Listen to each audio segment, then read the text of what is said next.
On the heels of a major land acquisition in Pelham just a few weeks ago, the Niagara Peninsula Conservation Authority has just closed deals on 4 new parcels totaling almost 37 hectares in Niagara and Haldimand counties. Leilani Lee-Yates and new NPCA Chair John Metcalfe join us. Leilani, some great news here. Tell me about these 4 parcels of land. They're in 4 different locations. Yes, very exciting news. We have a land securement strategy that we launched in 2022 with the goal of securing 180 hectares throughout our watershed. These 4 new properties are within Niagara region, Haldimand County, and they represent provincially significant features such as provincially significant wetlands, riverine shorelines of the Welland River, floodplain, and life science ANSIs, and also great opportunities to enhance people's visiting experiences in our parks. They're all near already existing conservation areas. Yes, exactly. We have one across from Beamer Memorial Park in Grimsby, another one near Rockway, which is Lincoln and St. Catharines border. We have one down in Niagara Falls, which will be sort of a new park area that we're looking at, and one by Rogue Rock in Haldimand County. Tell me about that particular parcel of land, John. Well, the Rogue Rock property is quite significant. It's provincially significant wetlands, and this is adjacent to that property, so it will enhance it and increase the size of that as well. So we're pretty excited in Haldimand to have that growing in the Niagara Peninsula as well. Leilani, one of the parcels of land came from OPG. Was that surplus land to the Power Generation Authority? Yes, so OPG approached us with an opportunity to acquire surplus land that they have along the Welland River. It was an interest to us because it's near a growing area in Niagara Falls, and it offers an opportunity for protection along the Welland River riparian area and to protect floodplain. The other 3 came from private owners, the Clausens, the Gertsens, and the last one was the Frelicks. Yes, and these were landowners who wanted to leave a legacy, for their children and for the community by going to us and asking us to acquire their property and make it part of these larger conservation areas that we already have. John, that's key as the chair, and congratulations, by the way, on being named the chair for the first time just a few weeks ago. It's key, that legacy piece. How are the purchases of some of these properties funded? Well, first off, some of the purchases were done through the region of Niagara, Haldimand County, the Canada Environmental Fund, through, again, Conservation Ontario, but also through the foundation.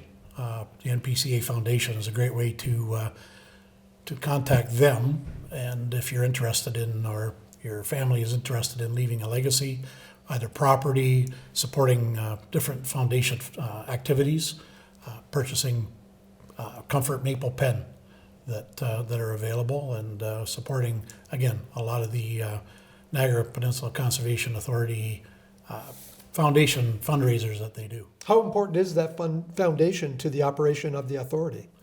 I would liken it to the heartbeat. It's a very important piece of what the NPCA does. We're governed, of course, by a lot of provincial legislation, and we get a funding where we can. But the foundation is boots on the ground. They're in the community. They really have the heartbeat of the people. So it's a great way to donate. Leilani, 81 hectares of land has already been acquired for a total of, I should say, towards that total of 180 hectares. Yes. So you're really a third of the way there. Yeah, I think we're well on our way. News is spreading. People are interested. And so we're hoping by 2031 we hit that target of 180 hectares or possibly surpass it. When you look at these 4 parcels, what is the process from this point on? You've acquired the properties. Now, I imagine that staff has to get out there and take a look at some of those, I guess, unique features of each of those properties.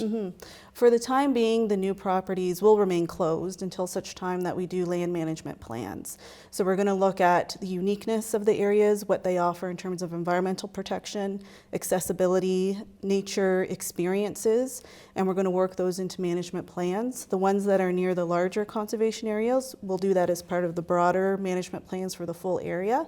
But we hope, within the next 2 years, we'll have management plans in place and we'll have official openings, which will be great So opportunities. it does take a little bit of work. It does take a little bit of time to get them ready for what their purpose will be as far as authority needs. Yes, it will take a little bit of time, but we will be out there looking at the property, communicating with the public. There will be public consultation as part of these land management plans, hearing from the community how they would like to use the lands too, and really look for that balance between the environmental protection and the access to the property for public experience. Are there some species at risk in some of these properties? There definitely are. There's species at risk. I can't say what they are because we want to protect them, but there's also significant features on the escarpment, like at the one near Beamer Memorial.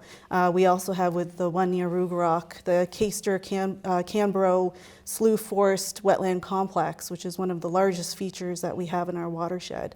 So these are really significant areas, and we'll be looking to how best to protect them, but also help the public appreciate them and also protect them. Oh, this is fantastic news. John, Leilani, thanks for coming in and talking about it. Thank you so My much. pleasure. Thank you, Michael.